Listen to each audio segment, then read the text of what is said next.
March மாதம் 25ஆம் தேதி செவ்வாய்க்கிழமை ஆண்டவருடைய பிறப்பின் அறிவிப்பு பெருவிழா. முதல் வாசகம்.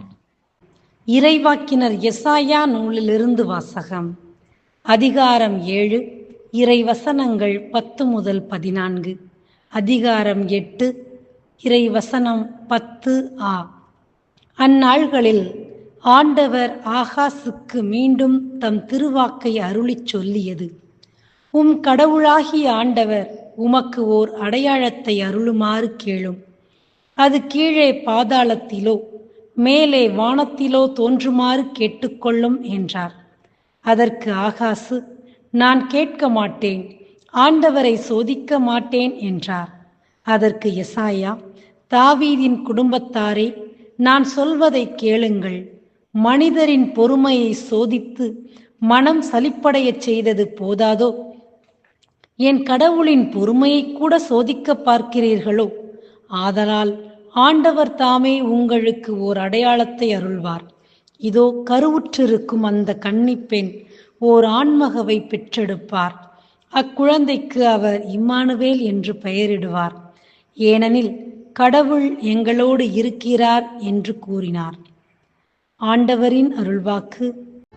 இறைவா, உமக்கு நன்றி. இரண்டாம் வாசகம். எபிரேயருக்கு எழுதப்பட்ட திருமுகத்திலிருந்து வாசகம்.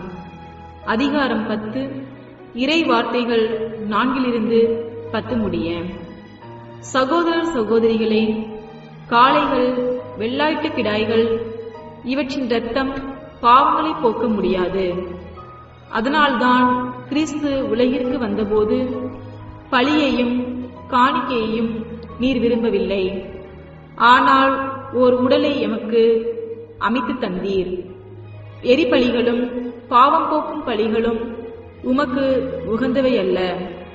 எனவே நான் கூறியது, என் கடவுளே, உமது திருவுளத்தை நிறைவேற்ற இதோ வருகின்றேன்.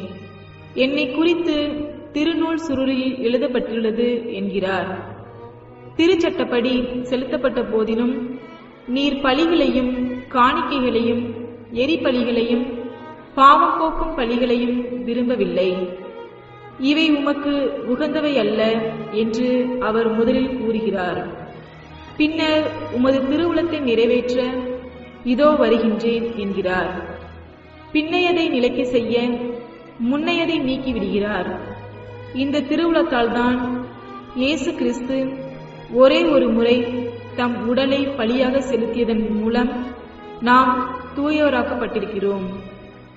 இது ஆண்டவர் வழங்கும் அருள்வாக்கு. இறைவா, உமக்கு நன்றி. நற்செய்தி வாசகம். லூக்கா எழுதிய நற்செய்தி அதிகாரம் 1, இறை திருவசனங்கள் 26 தொடங்கி 38 முடிய.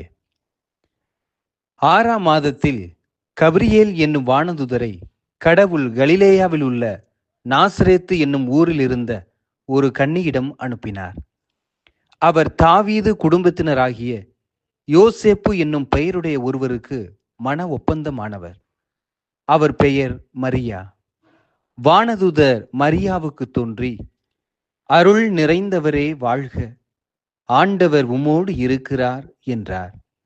இவ்வார்த்தைகளை கேட்டு அவர் கலங்கி, இந்த வாழ்த்து எத்தகையதோ என்று எண்ணிக்கொண்டிருந்தார். வானதுதர் அவரை பார்த்து, மரியா, அஞ்ச வேண்டாம், கடவுளின் அருளை கண்டடைந்துள்ளீர். இதோ, கருவுற்று ஒரு மகனை பெறுவீர். அவருக்கு இயேசு என்னும் பெயரிடுவீர். அவர் பெரியவராயிருப்பார். உன்னத கடவுளின் மகன் எனப்படுவார். அவருடைய தந்தை தாவீதின் அரியணையை ஆண்டவராகிய கடவுள் அவருக்கு அளிப்பார். அவர் யாக்கோப்பின் குடும்பத்தின் மீது என்றென்றும் ஆட்சி செலுத்துவார். அவருடைய ஆட்சிக்கு முடிவே இராது என்றார். அதற்கு மரியா வானதுதரிடம், இது எப்படி நிகழும்? நான் கன்னியாயிற்றே என்றார். வானதுதர் அவரிடம், தூய ஆவி உம்மீது வரும், உன்னத கடவுளின் வல்லமை உன்மேல் நிழலிடும். ஆதலால் உம்மிடம் பிறக்கப் போகும் குழந்தை தூயது. அக்குழந்தை இறைமகன் எனப்படும். உம் உறவினராகிய எலிசபெத்தும் தம் முதிர்ந்த வயதில் ஒரு மகனை கருத்தரித்திருக்கிறார்.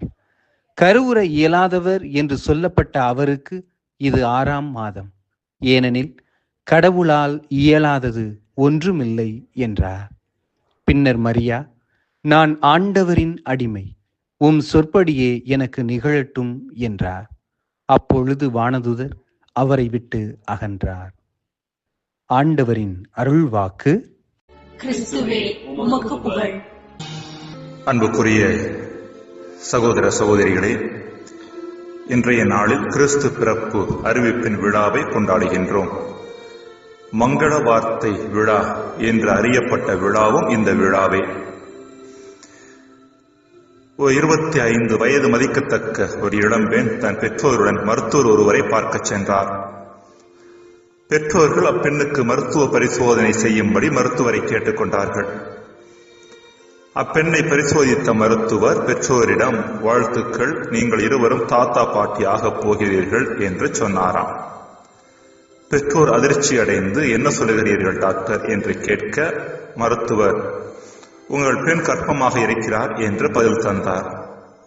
அதற்கு அப்பெற்றோர், அவளுக்கு இன்னும் திருமணமே ஆகவில்லை என்று சொல்ல, ஒரு நிமிடம் யோசித்த மருத்துவர், மன்னிக்கவும், உங்கள் பெண் கர்ப்பமாக இருக்கின்றார், என் ஆழ்ந்த அனுதாபங்கள் என்றாராம். கிறிஸ்து பிறப்பு அறிவிப்பின் பெருவிழாவாகிய இந்த விழா மங்கள வார்த்தை விழா என்று அறியப்பட்டது நம் அனைவருக்கும் தெரியும். மங்கள வார்த்தை என்பது மகிழ்ச்சியான வார்த்தை. வானதூதரது வார்த்தைகளை மரியா பெற்றுக்கொண்ட போது அது அவருக்கு மகிழ்ச்சியான வார்த்தையாக இருந்திருக்குமா என்பது சந்தேகம்தான். திருமணத்திற்கு முன்பேயும் திருமணத்திற்கு புறம்பேயும் ஒரு பெண் கருவுறுவது அனுதாபத்திற்குரிய காரியமே தவிர மகிழ்ச்சிக்குரிய காரியம் அல்ல. இருப்பினும் அன்னை மரியாள் வானதூதரது வார்த்தைகளுக்கு அடிபணிந்து அவற்றை எவ்வித கசப்புமின்றி ஏற்றுக்கொண்டதற்கு காரணம், வானதூதரது வார்த்தைகளை தனது சுயநிலையிலிருந்து பார்க்காமல் கடவுளது நிலையிலிருந்தும் உலகத்தின் மீட்பு கண்ணோட்டத்திலும் இருந்தும் பார்த்ததே. அதாவது தனது சுயநிலையிலிருந்து மட்டும் இறைவனது வார்த்தைகளை கேட்டிருந்தார் என்றால் இது தனக்கு தேவையற்ற வேலை என்றும், இச்செய்தி தேவையற்ற துன்பங்களையும் வேதனைகளையும் கொண்டு வரும் என்றும் அஞ்சு ஒதுங்கி இருக்கக்கூடும். கல்லால் எறிந்து கொல்லப்பட வேண்டியிருக்கும், நடத்தை கெட்டவள் என்ற ஏச்சுக்கும் பேச்சுக்கும் ஆளாக வேண்டியிருக்கும், எதிர்காலமே சூனியமாவதற்கான வாய்ப்பு உண்டு என்பதெல்லாம் மரியா அறியாதது அல்ல. இருப்பினும் இந்த செய்திக்கு அவர் ஆம் என்று சொன்னதற்கான காரணம், அவர் இறைவனது செய்தியை இறைவனது நிலையில் இருந்து பார்க்கின்றார். இறைவனது திட்டம் வித்தியாசமானது என்றாலும் அதற்கு மனித ஒத்துழைப்பு அவசியமானது என்பதை உணர்கின்றார். மேலும் உலகத்தின் மீட்புக்கு தனது ஆம் என்ற பதில் அவசியமானது என்பதையும் உணர்கின்றார். தன்னை மையப்படுத்தி பார்க்காததன் காரணத்தாலே மரியாவால் வானதூதர் வழியாக வெளிப்படுத்தப்பட்ட இறைவனது வார்த்தைக்கு ஆம் என்று பதில் சொல்ல முடிந்தது. இதோ ஆண்டவரின் அடிமை என்று அன்னை மரியாள் சொன்னதனுடைய அர்த்தமும் அதுதான். இறைவனுக்கு அடிமையாக இருந்து அவரது விருப்பத்தின் பின்னணியிலேயே ஒட்டுமொத்த வாழ்வையும் அதில் நடக்கும் நிகழ்வுகளையும் பார்க்க போவதாக இறைவனுக்கு அவர் வாக்கு கொடுக்கின்றார். அன்புக்குரியவர்களே, வாழ்க்கையில் நாம் அதிகம் துன்புறுவதற்கான அடிப்படை காரணம், நம் வாழ்வில் நடக்கும் எல்லா நிகழ்ச்சிகளையும் நம்மை மையப்படுத்தி மட்டும் பார்ப்பதே. உளவியலில் செல்ஃப் கான்சியஸ் பீப்புள் என்று சொல்வார்கள். உதாரணத்திற்கு, ஒரு நபர் ஒரு அறைக்குள் போகிறார் என்று வைத்துக் கொள்வோம். அங்கு ஒருவருக்கிடையே சிரித்து பேசிக் கொண்டிருக்கிறார்கள். இந்த செல்ஃப் கான்சியஸ் நபர் என்ன செய்வாராம், அவர்கள் இருவரும் தன்னை கிண்டல் அடித்துதான் பேசிக் கொண்டிருக்கிறார்கள் என்று எண்ணிக்கொள்வாராம். அங்கிருக்கிற எல்லா நபர்களுமே தன்னை பார்ப்பதாகவே எண்ணிக்கொள்வாராம். அதாவது எல்லாவற்றையுமே தன்னை மையப்படுத்தியே பார்ப்பது. அதே போல ஒரு நபர் நம்மை காயப்படுத்தி விட்டார் என்று வைத்துக் கொள்வோம். அவர் பேசிய வார்த்தைகளை அல்லது அவரது செயல்களை நம் நிலையிலிருந்து மட்டும் பார்த்தோம் என்றால் அவர் பேசியவை செய்தவை அனைத்தும் தவறாகத்தான் நமக்கு தென்படும். இதுவே செல்ஃப் கான்சியஸ்னஸ் என்று சொல்லப்படுவது. இதற்கு மாறாக அவர் இவ்வாறு பேசியதற்கு அல்லது நடந்து கொண்டதற்கான காரணம் என்ன என்று அவர் நிலையிலிருந்து பிரச்சனையை பார்க்கின்ற பொழுது நாம் பிரச்சனையை நிச்சயமாக ஒரு புதிய கண்ணோட்டத்தில் பார்க்க ஆரம்பிப்போம். அன்பிற்குரியவர்களை, இன்றைய நாளில் இந்த கிறிஸ்து பிறப்பு அறிவிப்பின் விழா வழியாக இறைவன் நமக்கு சொல்லுகின்ற செய்தி, வாழ்க்கையை நம்மை மையப்படுத்தியே பார்க்காமல் நம்மையும் தாண்டி பிறரை மையப்படுத்தி, அதையும் விட மேலாக இறைவனை மையப்படுத்தி வாழ முயற்சி எடுப்போம். ஜெபம். இறைவா, எம்மை மையப்படுத்தியே எம் ஒட்டுமொத்த வாழ்வை அணுகுவது பிரச்சனையைத்தான் அதிகமாக்கும் என்பதை உணர்ந்து உம்மை மையப்படுத்தி வாழ்வை அணுக வரம் தாரும். ஆமென்.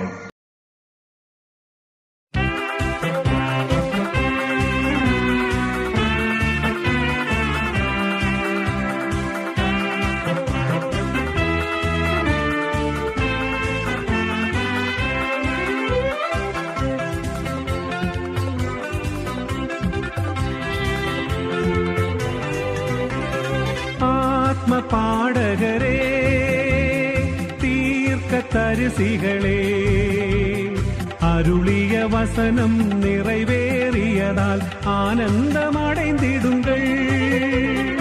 ஆத்ம பாடகரே, தீர்க்க தரிசிகளே, அருளிய வசனம் நிறைவேறியதால் ஆனந்தம் அடைந்திடுங்கள்.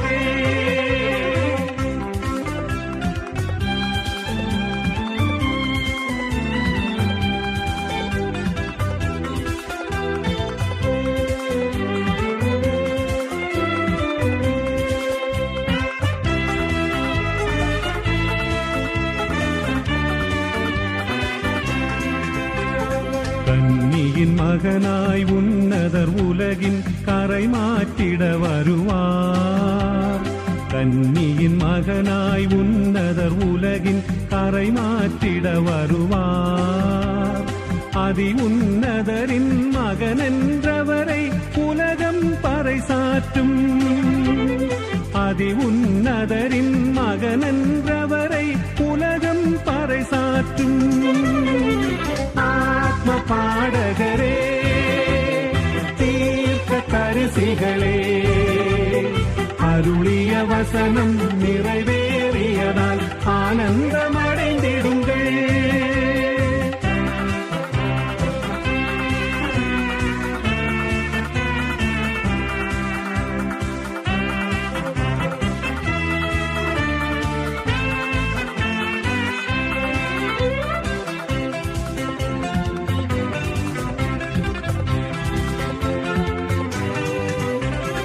இம்மானுவேல் தெய்வம் நம்மோடு என்றும் நிறைவாக. இம்மானுவேல் தெய்வம் நம்மோடு என்றும் நிறைவாக. மனு உருவாகி இறைவன் மனிதனோடு இணைந்திடவே வந்தார். மனு உருவாகி இறைவன் மனிதனோடு இணைந்திடவே வந்தார். ஆத்ம பாடகரே, தீர்க்க தரிசிகளே, அருளிய வசனம் நிறைவேறியதால் ஆனந்தம் அடைந்திடுங்கள்.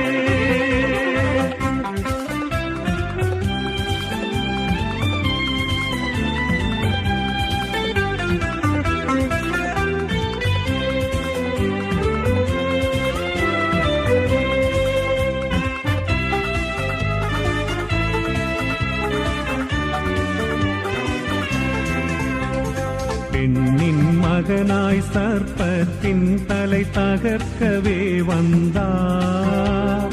பெண்ணின் மகனாய் சர்ப்பத்தின் தலை தகர்க்கவே வந்தார். ஏதேனில் தந்த வசனம் மனிதர்க்கு அனுபவமாயிற்று. ஏதேனில் தந்த வசனம் மனிதர்க்கு அனுபவமாயிற்று.